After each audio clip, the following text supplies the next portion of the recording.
Greetings, Redheads. Welcome back to another edition of your favorite show, the one, the only Red's View. Of course, I am your gracious host, the one and only J Red. By the way, make sure that you get these Red's View t-shirts. If you can see this right here, oldie but goodie Red's View t-shirts. That's me. That's me right here, DJ PM right here. So make sure that you cop those. Hit me up if you want a Red's View t-shirt. All right. Selling them for the low. So just let me know if you want a Red's View t-shirt. More merch is coming on the way, by the way. So anyway, man, without any further ado, let's talk about what the hottest topic in the hip hop culture, the hip hop genre is going on right now. The Carter Six. The Carter Six. Is Lil Wayne the Carter Six trash? Is Lil Wayne's the Carter Six trash? Is Lil Wayne's the Carter Six trash? That's what everybody is talking about right now. Man, I'm seeing so much Lil Wayne slander right now. I'm seeing so much Lil Wayne hate. People have been trashing this album all day since midnight last night. I stayed up to try to listen to it on Apple Music, but for some reason, Spotify, I think Spotify has like an exclusive deal with these record companies because when we wait until midnight, Spotify always gets the albums first. And I'm a Apple Music guy. I'm not a Spotify dude. So Spotify always gets them. But anyway, I woke up, heard it this morning. And yeah, man. So first off, I just want to know, where did all this Lil Wayne hate come from? Right. If you don't like the album, that's cool. But it feels, I ain't gonna lie, it feels like it's a lot of hatred that came out of nowhere. I didn't think that people were this invested in the Carter Six. We've had the Carter Five, and I don't remember seeing all this slander and stuff like that. But let me just go ahead and talk about what I think about the album. All right. So I can say this firmly: the Carter Six is not a trash album. It's not trash. I think people are gassing it up with that word. I've been seeing people saying that it's ass. I've been seeing people say that the Carter Six. I've been seeing people say that the Carter Six is trash. I've been seeing people say this album is ass. I've been hearing all kind of stuff about this project. And after I took a listen to it, before I saw the slander, I took a listen to it, and the first few songs were pretty decent. I can say this: it's not a trash album, but I'm not going to say it's a great album either.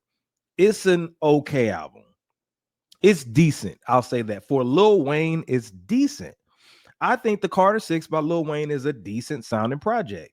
Now, I have my gripes and complaints about it, just like the next person.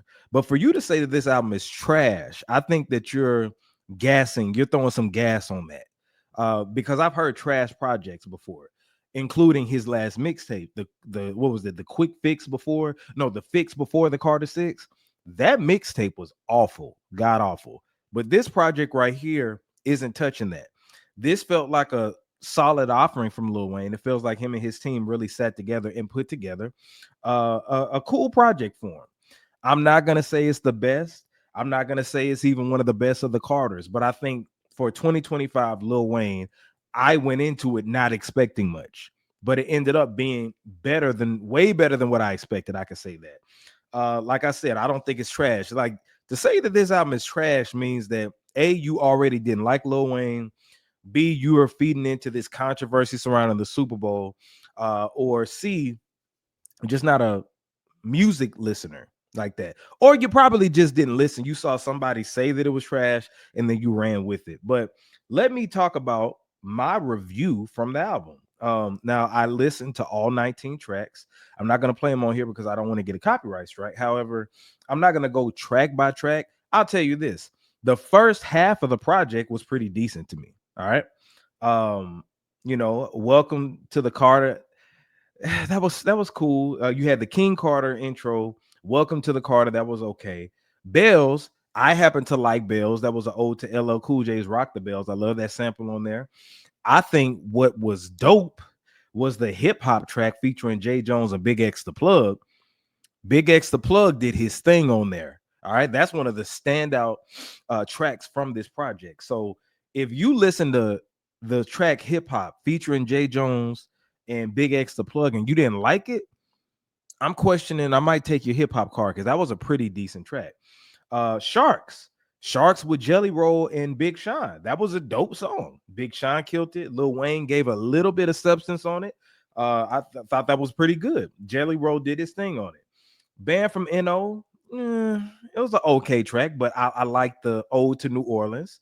Also, I thought it was creative how they did the what was that Nori songs produced by Swiss Beats. What was the grand finale? I forgot what that song was, but down, down, down, down, and he made like a Louisiana bounce version of that. So I thought that was cool. I like the sample. Now the number 7, the days with Bono. I thought it was pretty decent. I'm seeing people call it trash. I thought that this track right here, Lil Wayne gave what I wanted, some substance. He gave some substance on it. I thought that was dope. Now, my favorite track on the project is number 8, featuring 2 Chainz. It's called Cotton Candy. Sample is dope. Lyrics are dope. Hook is dope. What is there not to like about Cotton Candy? You know, I love that song. I'm gonna add that to my playlist. I thought it was a solid song. That's my favorite song off of the project. If you listen to Cotton Candy and you didn't like it, I might have to take your hip hop card. That was a dope track. Now, Flex Up, that was okay. I happen to like the Island Holiday track. I thought that that was unique. One thing I like about what Lil Wayne did on this project, he diversified his sound. He tried different sounds. Kind of tried to switch it up and go into different genres, which was cool, right? Y'all don't trip about when Drake does that, because I've been seeing a lot of people can these type of songs because they're kind of poppy, top 40. But I mean, I appreciate an artist being an artist. Loki's theme started off hip hop, but then midway the beat switches up and then it goes full rock and roll. I thought that was creative. I did. So that goes to number 11, right? Loki's theme was pretty cool. Now, where it starts dwindling off is this part right here. If I played guitar, that ain't my bag. I appreciate what Wayne tried to do, but this is when the album started going downhill. If I play the guitar, that's him singing, and I'm not a fan of Wayne singing per se, with all that autotune and stuff like that. So it started going downhill. And the track that everybody has been going in on has been this Peanuts to an Elephant track. First off, the name of this track should tell you everything you need to know. It doesn't sound appeasing. And then when you actually listen to the song, the beat is awful. The beat is terrible. Somebody has a meme of Cassidy, I don't know why they got Cassidy. Did he sample Cassidy or something? But he got Cassidy going like this, listening to the song and everything like that. Rory with his son Cameron Carter, and I'm gonna just say this firmly, all right. Me personally, I'm not really a fan of when rappers use their children on tracks. I think that it's nice, it's cute for them, and I appreciate. I mean, if they want to do that, fine. I'm not a fan of your child. The hip hop genre is different that way. All right. If you're an R&B singer, maybe I want to hear, your child or something like that if they're their own star. But rap, I wasn't really looking forward to this. So I heard a little bit, skipped it. The Maria track with Wale, I about to say Wale, Wyclef John, wasn't feeling that. Now, Being Myself with Manny Fresh, that was a okay song. It's just the lyrics, Wayne wasn't talking about shit, just like he pretty much didn't talk about a lot of shit on this album. I'll get to that in a minute. Moolah coming in, skippable. Alone in My Studio with the Gun, skip that written history skip. All right. So first half of the album was dope. It was cool. I ain't gonna say some songs were dope, but it was cool for Lil Wayne. Again, I went into it with a low expectation and it went above my expectations and stuff like that. But overall, I would give it maybe a 6 out of 10. I give it maybe, 6.5 out of 10. I give it a 6.5 out of 10. If you got 19 tracks and only half of them are good, I can only give you pretty much like half the credit. So I'm being nice by doing 6.5, but it's not trash. I want to get that out the way. I do not think that this album is trash by any means. Now, let's talk about the reason why people would say that it's trash. This is the reality, man. Wayne is a legendary artist. He's a phenomenal artist. One of the GOATs in hip hop, one of the best to ever do it. He's pretty much hip hop's Michael Jackson when you're thinking about the Hot Boys to him being a bona fide star, you know, teenager, all that stuff, to being a bona fide star. But the reality is, man, Wayne has no growth. Wayne has not grown as an artist, ladies and gentlemen. That's the reality of it. The problem is Wayne doesn't really give you substance. Wayne doesn't give you structure when you're talking about music. And at his age, Wayne is what, like 42, 43? He's in his early, or maybe, how old is Wayne? Let me see. Because he's born in 1982. So 1982, so 2025. So he's okay. He'll be 43 this year. I don't think he's 43 yet. But yeah, so he's 42, 43. And the reality is Wayne has no substance. Wayne has no substance. Wayne still has rap skills, but what does he rap about? The same subject matter. He raps about women's vagina. He raps about guns. He raps about drugs. He raps about shooting. That's pretty much it. Now, on some of these songs, like the Bono track and stuff like that, even when he starts giving you substance a little bit, it feels forced because Wayne focuses too much, I feel like, on bars and metaphors rather than just giving you a rap. Okay. It's not 2003 anymore. It's not 2006 anymore. Wayne is still stuck in the mixtape Wheezy psyche. Wayne is still stuck in like that mixtape era type of, I gotta say as many bars and melodies as I gotta say as many bars and metaphors as I can, mixed with some auto-tune stuff. Wayne just be rapping about nothing. It's all over the place. Nothing is concise, and it's all over the place. After a while, once you're 42, we want to get game from you, bro. We want to get some gems from you. There's so many things Wayne could rap about, and he slightly touched on it. All right. He was talking about his kids a little bit, but give us a song talking about your kids. What's going on in your life? From my understanding, Wayne don't really have a life. He being stuck in his room or stuck in his office or whatever, and he's disconnected from the world. I'm not saying you got to be no big politician, talk about global warming and none of that stuff, but all I'm saying is give us some type of substance, okay? Talk about raising your kids. Talk about your baby mamas. Talk about reuniting with the hot boys. Talk about you and baby splitting up. Give us something. But when you talk about the same thing, pussy, sex, drugs, guns, suwu, we don't get, we can't connect. And see, Wayne's primary fan base are people my age, the millennials. I've been listening to Wayne since I was in the fourth grade. And I know I look young, but I ain't gonna tell my age. If you watch Resby, you already know. I've been listening to Lil Wayne since the fourth grade, and I've grown with him. I've grown with him when he was with the Hot Boys, when The Block is Hot first came out, when Lights Out came out, 500 Degrees. I remember going to the store and buying that. And I remember Carter One Wayne. When the Carter One came out, I was like, damn, he's spitting like he has something to prove. Okay. That felt like, so Carter One felt so organic and dope because he tried a new style. Carter 2 was the one where he's like, man, I'm about to take over the rap game. Wayne, the truth has fell off after Carter 2.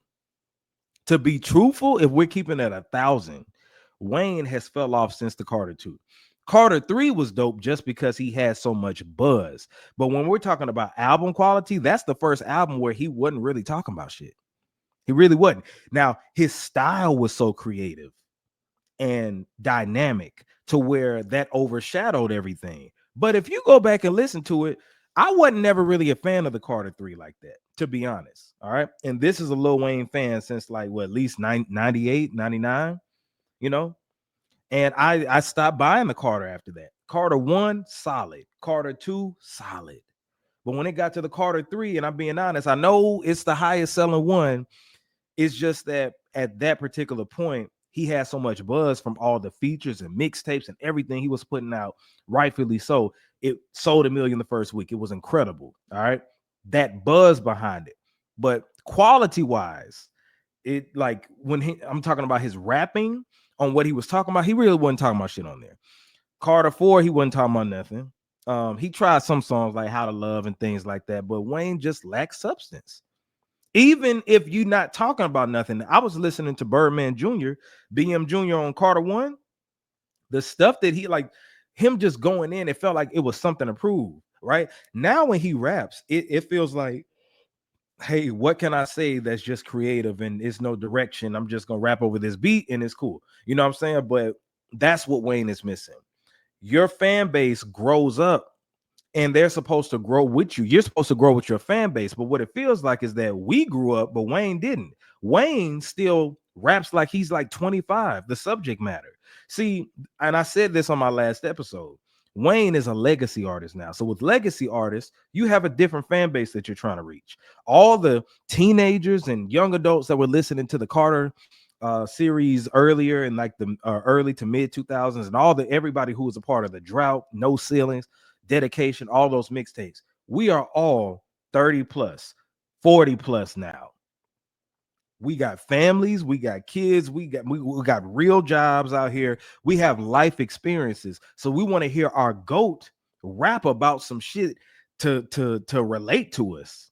What about your life experiences? See, the reason Jay-Z got a lot of love for 444 was because he was rapping about what's going on in his life. Nas does the same thing. Eminem does the same thing. But when it comes to Wayne, it's like, bro, you still stuck on that mixtape wave. And the mixtape era is over. It's been over. Now you got to have some type of substance if you haven't noticed.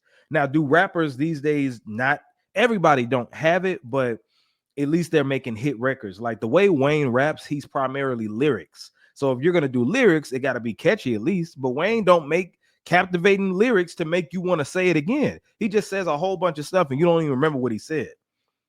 And he has lazy bars on here. He said something like, I get head like a pillow. I'm like, bro, come on, man. That sounds so 2003. I get head like a pillow. So yeah, man. We're tired of the weak punchlines. We're tired of, you know what I think that Wayne needs to do? And of course, he might not do this. I know he won't do this, as a matter of fact.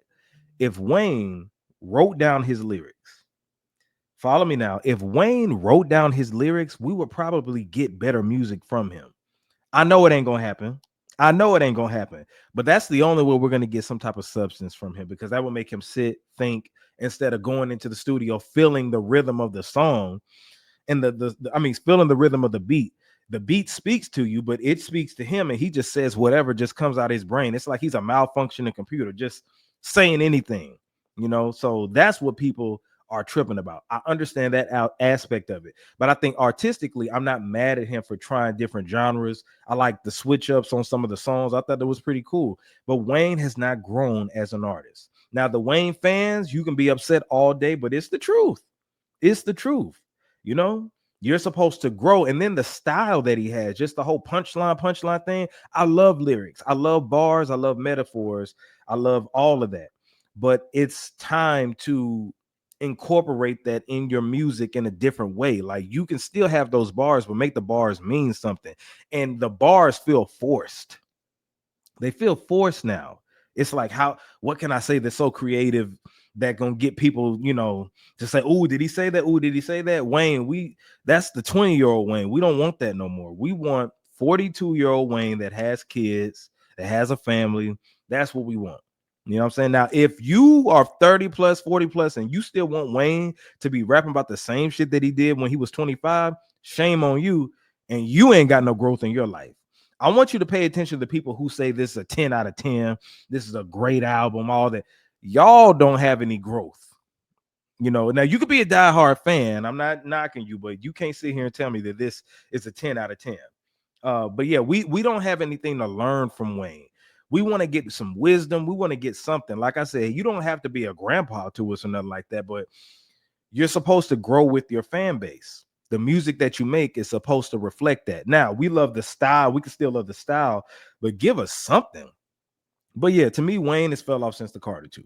You know, it's just that more light is shined on it now. But it does feel like it's a trend to hate on him. And I have my reasons why people might be hating on this a lot. And I spoke on a little earlier. I think it's Kendrick stans that were mad that Wayne was making a big deal about the Super Bowl. I'm a Kendrick fan. I'm not going to say I'm a stan, but I think that the controversy surrounding him not being able to perform at the Super Bowl, and he threw this big hissy fit about it. Now the limelight is on you to see, oh, okay, Kendrick did the Super Bowl. Y'all complained about it, but he's on a biggest hip hop tour of all time, arguably doing a stadium tour, and he put out a decent album, classic album people consider, to show for it. Okay, Wayne, since you did all that complaining, let's hear your stuff. And we're hearing it, and a lot of people are like, what? Is that what you want to perform at the Super Bowl? This is who you wanted? So I think that's another thing as well. I think that it comes from the Kendrick Lamar controversy. Also, I've been seeing people, it was real weird. I saw Drake stans make a hissy fit about Drake not being on Lil Wayne's album. I saw Nicki Minaj fans too, but mostly Drake stans. Aubrey's Angels were really tripping out. You had some Aubrey's Angels, no lie.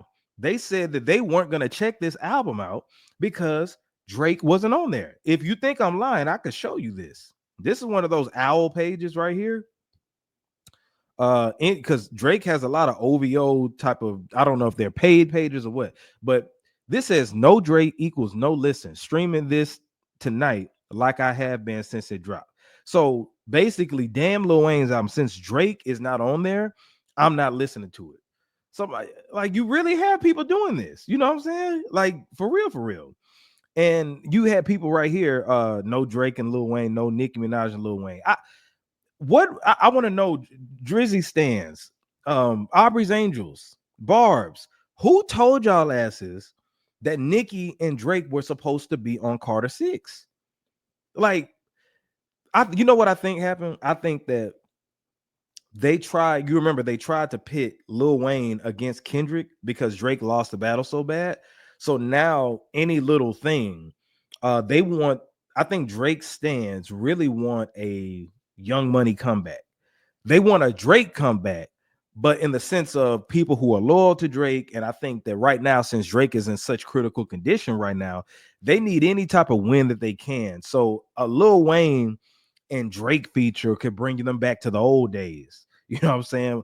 12 years ago where they were on top of the world. A Nicki Minaj and Lil Wayne feature that coincides with Drake and the Young Money thing. So that makes them want to check it out. But you really have people who are upset that Drake was not on this album. How many Carter albums has Drake been on? What, Carter 4? That's it. I want to say, let me know in the comments if I'm wrong, but nobody said this. Now, there was a fake track list that was going out. I saw it. It was a feature on every song, and it had Nicki Minaj, and then it had Drake on there, but that was debunked. Once they released the track list, that's when Drake stans were like, oh, I'm not going to check this out. I don't want it if Drake ain't on it. What? Just delusional. That fan base is so delusional, but they really want a win. And it's so bad, even academics got in on the BS. Academics put out a false ass insinuation that Lil Wayne was dissing Kendrick. Did y'all see that? Academics, being as lame as he is, made a false insinuation that Kendrick was getting dissed by Lil Wayne. If you think I'm lying, let me show you this. I don't know if y'all seen this. I saw this last night. It just shook my head. So listen to this. Fair use, by the way, fair use. Carter 6 dropping tonight. I'm hearing there's Nicki. I'm hearing there's Baby. I'm hearing there's, of course, the GOAT, Drake. I'm hearing so many people is involved. Chat, we got a lot of major shit going on. I gotta do a few things. Thanks to everybody who helps me out. Hi, Kendrick. Just say that. I'm out, chat. Y'all won't see me tomorrow morning or... So clearly Ack was drunk. I mean, you could see him. He's drunk as a skunk, you know, I'm talking about high Kendrick. So when that happened, everybody blew it up like, oh my God, Ack must have knew or heard something. Like they made it seem like this is about to be this Young Money diss with Lil Wayne versus Kendrick, and Drake hopping on a Lil Wayne feature and dissing Kendrick. Like, y'all, OVO hoes, Drake stands, Aubrey's Angels, give this up. Y'all been at this since last year. It is over. It's over. Leave it alone, bro. Leave it alone. Y'all are embarrassing yourself so much to where you got drunk academics on there looking all crazy and stuff. So yeah, man. But like I said, I give the Carter 6 a 6 out of 10, 6.5 out of 10. Still indecisive about that. I'm gonna give it a 6.5, 6.5 out of 10. I give the Carter 6 a 6.5 out of 10. Ironically, Carter 6, this is a 6, but I don't think it's trash. I think people are gassing it up. For some reason, it's cool to hate Lil Wayne right now. Maybe this is, retaliation from the Kendrick stands and all this other stuff. But you let me know in the comment section what you think about this. Look at my last few videos, and my last video in particular that talked about Lil Wayne and why there was no hype for the Carter 6. I would love for you to check that out. Make sure you check that out. But anyway, subscribe to my YouTube channel, which is going across your screen right now, youtube.com/ResView. And I will see you on the next episode of ResView. Peace.